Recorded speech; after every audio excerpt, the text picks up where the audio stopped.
Imagine hearing the cries of the left, the cries of the people who are pleading with our government to have cleaner energy, green solutions, stop fracking, fossil fuels are bad, and all this.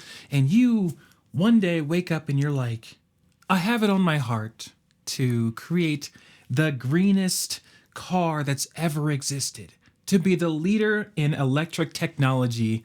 And then you do it, and it's highly successful.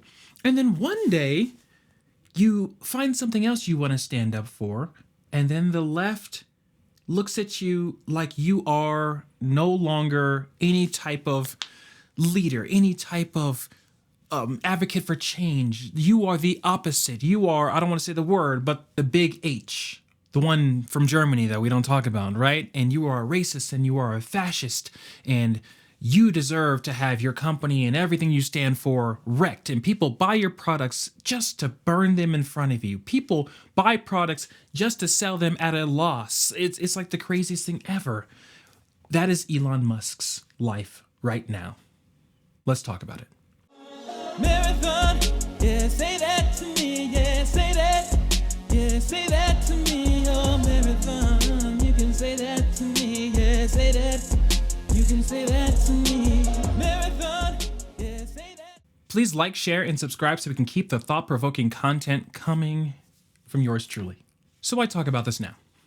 Right? There's a lot of news coming out about Elon Musk and how stocks have decreased a lot in his portfolio, and how the company is down about $50 billion in revenue. And then I think a report was about he's down $127 billion of his personal money after endorsing Trump and doing the things that he's doing in America, in the country right now. I think I have like a particular opinion about it because I'm looking at everything that Elon Musk is doing, and all we have is what we have in terms of information, right? And the information is that Elon Musk is working on the Doge team for free. He's using a lot of his own money to fund it, to save the American people a lot of money. And I think, if you're like a liberal or far left person, I think you might look at this and be like, well, he's also benefiting from the publicity of having Trump in his back pocket, right? So I think that's an interesting conversation that we can talk about. Is, do you need promotion being the richest man on earth? Do you need promotion having multiple billion-dollar companies? Maybe, maybe not. I don't know. I'm not it. I do not know. But I think it is an interesting point to make that when it comes to the decisions that people make, when it comes to who is truly for the people and who is not, I think everybody has their own opinion. I think if you like someone, you're more inclined to believe them when they say that they're trying to help. If you do not like someone, I think it's very difficult for a lot of people to sit back and think of someone that they don't like as somebody who would help them despite. And it could just be a reflection of who you are. If you're not the type of person who would extend help to someone that you do not like, then you would be less inclined to believe that someone else is extending help to you when they don't like you. That's something to think about. I think that that's a little bit of what's happening with this Trump-Elon Musk situation. Me personally, I like Teslas. I was definitely looking on purchasing a Tesla later on this year, if not in the springtime, because green energy, not burning fossil fuels. I'm not really like in the global warming type of thought process and type of field. But I do drive around a lot as a realtor, and then I don't drive too far out. So I think the electric vehicle was going to be perfect for someone in my industry. So I was looking at it. And as I'm talking to a lot of my liberal friends and a lot of my theater friends, they are in full opposition of me purchasing a Tesla. And I think that's the main reason why I wanted to make this video, because what does it really mean to make a decision for the greater good? What does it mean to make a decision for the greater good?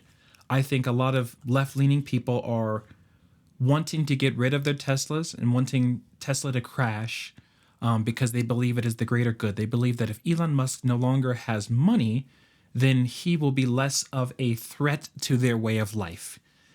Which way of life? I'm not really sure what they're in opposition of, because everybody's way of life will be impacted if taxes decrease. Everyone's way of life will be impacted positively if the government is now not spending as much money. If they're saving money for the American people, everyone's life increases.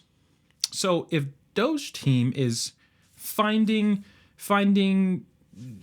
I don't want to rattle off a couple different things that they're saving money on, but like one thing is like they were doing testing on rats in India or something like that. And, that's not something that the American people per se benefit from on a one-to-one type of direction. Like they don't benefit directly from that. And I think that if there's a way that we can stop the funding for certain things like that, I am in full support of that, especially, and it's not even about him potentially giving us $5,000 checks back. It's just the fact that I've always kind of had the mindset of when I go to a store, when I buy anything, I expect a receipt. I want to know, the store wants to know what I bought. I want to know what it cost of what I bought.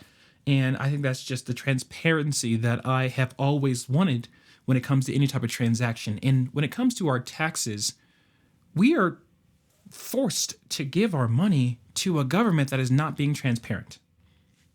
We're forced to give our money to a place that will not tell us and has not told us where exactly our money is going. We vote on state bills and federal bills, annually, sometimes every 4 years, sometimes every 2 years. It depends on what it is. And schools, it'll be like, vote on Prop 37 to increase the funding for schools. $30 million for schools. It's like, okay, how much of my taxes specifically, what percentage is going to be used for that? And we've never known that. We've never seen that. So in terms of just the transparency of what it means to be an American, what it means to have my life be more in order, my money go into more orderly places, to have more transparency in the things that I do and in the way that I'm, living and in the quality of life and whatever else you can kind of colorfully explain it to be. I think that every single person should be in agreement to that, but there's a reason why they're not. And I think that that is a topic that I know conservatives have been racking their brain off of for a decade now, for sure. And I think that now the liberals and the left side are finally understanding what we've been saying this whole time, because in the same way that the right has been very confused on how the left could look at the Doge team and not be in full support of them saving the American people money and going into the government agencies and finding the faults and finding where money just falls into a black hole and no one knows, is the same way I believe the left is now looking and saying like, okay, I don't understand how people could vote for a Donald Trump when all we want is the right to life and all we want is this. Like, I think that they're both in their own state of like deep confusion. And I think that that's perfect. I think that's exactly what we want, because eventually we're going to have to get into a dialogue, because they don't know why Trump got 80 million votes. Well, I guess, I don't know if it's 80 million or so, but they don't know why Trump won the election. They have no idea. If you watch The Breakfast Club, you watch MSNBC, you watch The View, they have no idea. They just think the majority of the country is getting dumber, right? And on the right side, we have no idea why they don't want what we're giving, right? Like the right side doesn't understand why the left doesn't want more money, want transparency. So eventually, I really think that there's going to be a hedge where people have to start dialoguing again. And I think it's going to come in the next couple of years as Trump and Elon Musk are doing what they say they're doing. I think that that's going to cause a lot of conversation where now we're finally going to be on the same page. Of course, there's always going to be outliers who are not going to like anything that anyone on the other side does just because it's what they do. And I think that those personally are the most dangerous people in society. If you are making emotional decisions not based off of whatever the fact is or whatever the situation is, and you just like are looking at the individual and you're like, I hate you because you are you. I don't think there's any room in society for those type of people in any type of position of leadership, any type of position of influence. And I think that's, if we want to get into that, it's a whole series about why Hollywood itself is dying. Because I think that a lot of actors, and it could be the nature of the business, it could be the nature of the mindset of what an actor is and what an actor is after, in the archetype of an actor, of why they believe that it's okay to just like look at somebody and be like, I don't like you because you, and no matter what you do, is this, and let's influence the people to be on our team, be on our side. Like, you see how like difficult this is to like conceptualize, because like I'm definitely not one of those. Like, if I don't like you, I can state my reasons specifically. I know why. And 99% of the time it's because of what you've done, your actions, what you're currently doing. But somebody who's done 10 things bad, I can acknowledge if the 11th thing you did is good. And I will give you props for that. I will say thank you. Good work on doing that one thing that's good.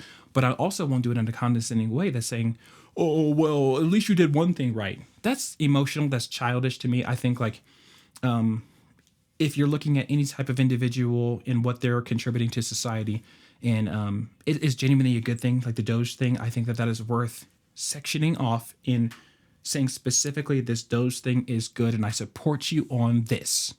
I may not support you on this, but I definitely support you on that. I think that if America could somehow get to that level, to that type of dialogue again, I think we're going to be just fine. I think we're going to be perfectly fine. Right? So when it comes to this Elon Musk situation, it doesn't matter if you agree with his position with supporting Trump, and if you agree with anything else. I think we all can agree the last 4 years was not ideal. I think we all can agree that prices in the last 4 years is not what we want to be paying in the future. We do not like the trend of the cost of living, right? We do not like the trend of how life has been going. I don't know anybody specifically who has had a better life in the last 4 years than they did in the previous 4 years, right? So I think we're on the same page on that. So there's a lot of talks about Tesla stocks decreasing, right? A lot of talks about, the companies going under. But if you really think about it, this is part of the game. And this is part of the reason why I'm shooting the video, is because words are really becoming really trendy. Fake news, misinformation has become very trendy, right? But when it comes down to it, like, you do need somebody who will take that extra step to bring you the true information. And I don't think anybody really, a lot of people do, but I think the majority of people who are parroting talk about Tesla does not really truly understand. On Thursday, stocks were down, and I'm talking about last Thursday, they were down 50%. Then they came back up, and then yesterday they were down another 50%. But we focused on yesterday saying, oh, it's tanking, it's over, when they don't understand that it did this. It did this. All electric car stocks went down yesterday. And that takes the extra information, it takes the extra look into the media and the reporting of what's really going on. And I think it's also extremely scary these days, because even the word research has been tainted. If we're looking up certain sites, like, can we trust that CNN is telling us the truth? Can we trust that Fox is telling us the truth? And I think the majority of people would give an emphatic no, that we cannot trust what the media is saying. So where do we do our research from? In my personal opinion, I've been looking a lot at other country newses. Like, I know BBC has their own issues, but when they report on America, I've been seeing it to be sort of unbiased. I found a couple of different Australian websites that report about things that are in the United States with more of an unbiased lens. But not to sound like a millennial, but Twitter has been a great place. X has been a great place to see unbiased news. Of course, who you follow also matters what kind of news that you see. So keep that in mind. But in terms of Tesla, burning Teslas, I'm going to get one. I think it's a lit car. I think it's going to go crazy. I'm not really a big fan of the vandalism that is happening all in Colorado right now. I have a couple of friends whose Teslas just got horribly vandalized because it's a Tesla, not understanding that the person who owns that Tesla might be somebody on your team, might be somebody on your side fighting for your life, fighting for your agenda. Just because you own a Tesla does not mean that you are a far-right person, because if you think about it, like I was saying at the beginning of the video, a Tesla is a green option. The idea of green energy is a liberal idea, which means that Elon Musk creating this was from a liberal point of view, which means that anybody who bought the Tesla before last year most likely might have had some type of liberal agenda, some type of liberal mindset, some type of liberal idea of how to carry themselves in this world, right? Because like electric cars aren't the most convenient cars to get. There's gas stations on every corner. There's not an electric plug-in on every corner. And even if there was, it takes a certain amount of time to charge your car, which is not as convenient as taking 30 seconds at a gas tank and filling up and you're off to the races. You see what I'm saying here. So that's something we have to consider on that one. I really wanted to segue into like the reason why it's important to have conversations and the reason why I have this channel. There's other news reporting agencies, there's other news channels. I'm not a news channel. I like the idea of thinking. I like the idea of looking at systems and concepts and creating thought-provoking situations. Like that doesn't mean that I'm not going to take a position. If there's something specific that I really want to dive into and something is wrong, I will say it is wrong, and that is the position that I will stand on forever. But I think the art of thinking has been not as glorified as it used to be.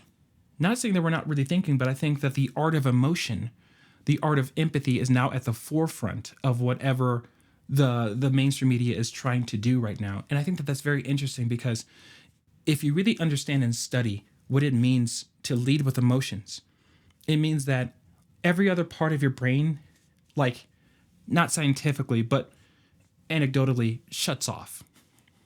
I saw an episode of House, and there was a very racist dude who was on the operating table, and the black doctor foreman was working on him.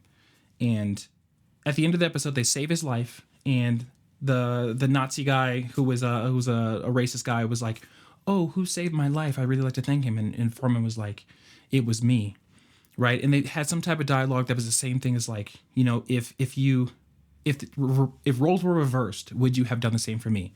Or, you know, if I had acted how you acted, Mr. Racist Guy, I would have let you die. And then that was the point of the episode. So saying that example is to say, like, sometimes when your emotions are highly triggered and engaged, you don't make good decisions. You don't make human decisions. You don't make rational decisions. But instead, media is kind of focusing on emotions, thinking that that is the way that you impact humanity the best. But historically, it's the worst. It's the worst. Emotions have a place in decisions for humanity, but they are not the place. Because think about it. If you've gone through puberty, you know that your emotions did this. If you're a woman and you have your period and you know your period affects you emotionally, you know you can do this. Like one time you're happy and then you're sad and then you're cold and then you're hot. Like that's how leading with emotions deals with like happens in society. So if you're leading with emotions, one time someone's all on your side and this is the way to the future and this is progress and we are doing our absolute best to usher in a new age of America, and then one day it's not. And I think that's highly dangerous because consistency is how you get the world moving in order. Putting the system in place of the emotion is how you truly maintain a well-rounded society, right? So the concept of thinking, I think, needs to be at the forefront of emotions if we're going to have any type of hope of having a better society, a truly progressive society, not an emotionally and inclusive progressive society in the way that they are sculpting it to be. We want to truly be better. I don't want to present better. I want to be better. You see what I'm saying? Okay. Hopefully that does it. And in the essence of progress, to segue, Gwyneth Paltrow is in a movie with Timothee Chalamet. And I thought age gaps were yucky. I thought they were yuckers, right? I thought that society, according to my paint, like the last thing that I kind of pictured up for you guys, society is now under the same impression that age gaps, big age gaps between men and women is yucksters, right? Especially men and younger women. A woman is a full-grown adult at 18 in the eyes of the law, but if a guy is like 27, 30 something, everybody's like, oh, yucky, he shouldn't be dating somebody that young. She's not even fully developed. It's like, okay. But then there's a movie, right? It's called Marty Supreme. And Gwyneth Paltrow just gave an interview, said that there was a lot of sex in the movie. And I think I already know what people are going to be saying in the comments, right? Because he's 29 and she's 52. That is a massive age gap. Some might even say Timothee Chalamet is too young to be doing multiple sex scenes in a movie with Gwyneth Paltrow. I don't know, because if that's the way that we're going, society's trending towards you have to be way closer in age to make anything make sense. If she's 18, you better be 19, right? If he's 47, you better be 42 at the least, at the lowest age, right? So that's kind of where I was going with that. I'm not sure why she felt so confident to say that when everything's trending in that way, which opens up a whole other world about where these actors are living in here. Why do you need to have sex scenes in movies? Why do directors need to have sex scenes in movies? Henry Cavill said, sex scenes are unnecessary. And if you really sit down and break it down, he's correct. He's correct. Sex scenes are completely unnecessary. The imagination, the illusion of the intimacy. You don't have to use sex to prove that two people like each other or two people are in love with each other or two people are together, right? There's so many other areas of our life. And this is just leading to the degradation of society. This is the reason why we have the society that we do. And you can't open up Instagram without seeing cheeks. You can't open up TikTok without somebody doing a thirst test or having their ass out and stuff like that. Like I think there was a period of time where like all the guys, like the young guys were like, oh my gosh, like females are now becoming more like us and we have more access to them. But now it's imbalanced to a degree where like even dudes who, you know, outwardly, I think most dudes would say that they are interested in seeing the naked female body, right? And without any type of reservations, I think majority of females would prefer not to see the average naked male body, right? I think that that's something not too negotiable. I think pretty much clearly that's kind of what the position females have always been at. But guys have always been like, okay, we'll see the average female body anytime. Open up any type of Facebook thread where someone objectively average, whatever your scale of average is, her comments are flooded if she's showing off some of her cleavage or her butt. But now it's like dudes are on TikTok saying like, this is disgusting. Stop posting your body. Like, I'm tired of seeing this. How do I change my algorithm over? How do I stop the blah, blah, blah, blah? And I think that's a fascinating social study. That's a fascinating cultural study to dive into to see what's really caused the change, right? And it could just be the oversaturation of it. Like if too much of anything is bad, right? Too much of a good thing is a bad thing, right? So I think that that's something worth thinking about. That should Hollywood have sex scenes at all anymore? And I think maybe removing them completely might re-engage the artistic value of movies, because I think there was also a time, probably the early 2010s, where it felt like there was a clear shift where storytelling took a back seat, action, sex, drugs took the front seat. And it was about making sure that those were implemented into your movies instead of making sure your movie had a good story, right? So that's something I definitely wanted to get off my chest and create some type of thought process, right? So when it comes to like the courage of taking a position, like obviously, like some people might say Gwyneth Paltrow was courageous for picking the movie to do with Timothee Chalamet being 52. And instead of just looking at this as an age gap situation, maybe we should look at this as a woman empowerment situation where she's 52 years old, but has the confidence to lay with a 30-year-old, right? Stuff like that. So I think that there's, depending on where you grew up, who you are, your situation, and your personal values, I think that the concept of thinking can lead you down any way to think. And I'm not trying to get you on my page. I'm trying to just get you to think, because I think that there's a valuable conversation to be had about the confidence of women at 50, especially women in Hollywood at 50. Not that we as regular individuals care. Surely, it's not that we care about what Hollywood people struggle with, right? I think a lot of people look at Hollywood like they are overly privileged, overly paid, don't contribute enough to this society to be getting this much publicity. And I think that that's a conversation to be had, something to sit and think about if it's something you are inclined to think about. But when it comes to overall strength, we have to segue into creatine by Nutrishop Parker, right? Because if we're talking about strength, you got to have a strong body and mind to make any type of decision in this world. Head over to Nutrishop Parker. Use code Brandon for shipping in all 50 states. Free shipping, all 50 states. Use code Brandon. Obviously, this thing is empty because I I used it. So, and funny thing, when it comes to working out, if you are any type of fitness person, let's say like if you went from not being a fitness person to being a fitness person, you will feel me on this.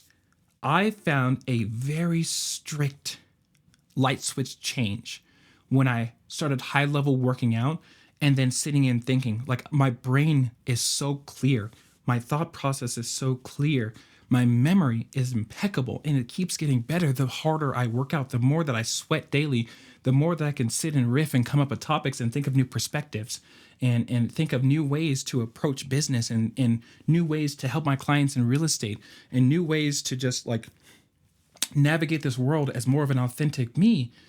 So if you want to give it a shot, right, go to Nutrishop Parker, get your creatine supplement, get your protein powders, get all your essential, got a new flavor, shamrock flavor, and really go after it that way, because I think like you only have one life. If the worst thing you do is you're sore after the gym, or you try the gym out and it's not hitting, well, shoot, you try the gym out, right? Like you're not going to get injured in the gym. Go with somebody, watch some YouTube videos on how to do correct form, and you'll be good to go, right? On that one.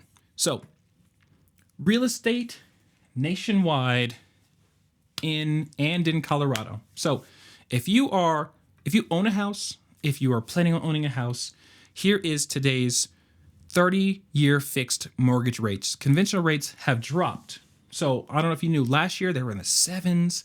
The year before that, they were in the 7.5. The year before that, they were like close to 9% interest rates. That's September 2023, right? There was 9% interest rates. Obviously alarming, because just a year and a 2 year before that, we were looking at 2% and 3% and 4%. I'm not sure if those days will ever come again, especially not anytime soon. But I guess a little bit of history before I rattle off the rates is that your parents bought houses at 7 and 8 and 9%, right? I think that we've suffered from success. We've suffered from the golden handcuffs of looking at 2% interest rates and thinking that that is something that we deserve, thinking that is normal and natural, when it has never been in the history of the state, right? And I could go into the economics of why we had 2% rates and why that was such a bad thing for the economy to drop down to 2% rates, and then how it's still continually being a bad thing when it comes to people who have 2% rates and 3% rates, and how, like I said, mentioned, the golden handcuffs. They do not want to make moves. They do not want to leave their house. It also would be financially irresponsible and reckless for some people, to sell their house to go to a 6% rate right now, unless you are tired of moving, tired of staying still, and you want to start moving, tired of where you're at, and you want to start, living life on your terms. I think that would be a wonderful decision if you wanted to sell your house and move forward to the future. But for people who are at home, of course, their monthly payment is great and manageable, and the only thing they have to contend with is their property values and property taxes increasing, right? But until then, they're going to be waiting maybe another 10 years before we see rates anywhere close to that. So the update today: conventional fixed rate loans are about a 6.625 right now. Of course, you still have options to buy down your interest rates to get those lower. Conforming adjustable rate mortgage ARM rates, it says they're about a 6.7 normally, but like no one's really getting standard rates across the board. Everybody's buying down rates. There's a lot of money that can be devoted towards buying down your interest rates. I think the last ARM I worked on, we got them down to a 5%.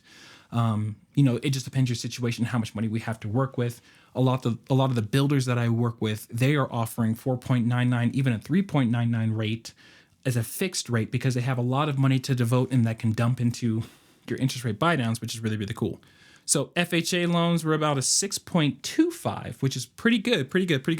I priced one out early January and it was like a 6.7, so a whole 0.5 lower, which is great. The veteran rates are the best. VA rates 6.125. You buy that down, I'm pretty sure we can get you down to a 5, if not even lower. Just depends on your specific profile and circumstances. Lender guidelines. You must meet lender guidelines. Understand. So that's kind of where we're at with that. But when it comes to what it looks like in the market itself, is it time to put your house on the market? I think last year was like the worst time, especially towards the end of the year. I'm not really sure what happened. Everything just kind of halted around the election time. Nobody really wanted to buy.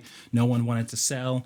house prices were kind of stagnant, even though there was really low inventory. And if you know economics, low inventory should create a high demand, right? Which raises your house prices, but they did not, because there was low inventory and low interest, which is very strange, especially in Colorado here.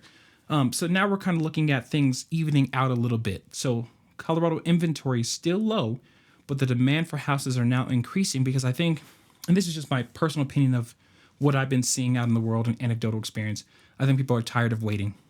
People are tired of waiting for the government to say it's okay to move, waiting for the government to say they're going to do something and fix our lives. I think if you've been around and, stuck your head out of the dirt and looked around a little bit, you know that the government is not here to make your life better. They're not going to fix your life. They're not going to tell you, okay, it's okay to live again. Go ahead, right? And I think that people who were already on that wave in 2020 were the people who didn't want to go and stay indoors because they already understood that the government is not supposed to tell you what to do, right? We tell the government what to do and we pay them to do so, right? So we had a little bit of a flip going on here. But when it comes back to the real estate market, there is more houses going on the market. I personally have 2 closings tomorrow and Thursday, so things are going well on this end, especially in the Colorado market. I only personally take on 1 listing and 2 buyers a month. That is my personal sweet spot, so I can give my clients the most attention and devotion to their transactions, and that's kind of where I found. I think last year around this time I had like 12 transactions. She was like 7 buyers and 7 buyers and like 6 sellers last year, if I'm not mistaken. One of those numbers. It was a crazy amount, and I will not be doing that again unless I, solidify the team under me, which I am looking for team members so I can send out business to you guys. So reach out to me on that one. But mortgage rates pretty much have hit the lowest point that they have the whole year, which is what we all have been saying since January. Springtime is where interest rates start to really dip down, and then the summertime is where everything just kind of booms up. So if you want to get in before the rush, today is the day you get started. You contact me, you contact your local lender, you get pre-approved, then you move forward looking for houses. I'll take you out houses personally. If you're in Colorado, we'll go see houses together. I'll give you my best advice on everything. If you're an investor, same thing. We can work on the numbers on making sure you're getting your adequate benefits, and if it makes sense to purchase a specific house. If you're a commercial investor, same, contact me. I'll work on the cap rate with you and make sure everything looks good for you guys as you enter in the next phase of your, investor journey. So if I've left you with anything today on today's show, just think. Let's take back the art of thinking. Let's take back the art of looking at patterns and looking at things objectively. There's a system when it comes to thinking. There's a system, right? So don't be afraid to think. Until next time. Marathon, yeah, say that to me, yeah, say that. Yeah, say that to me, oh, marathon. You can say that to me, yeah, say that. You can say that to me.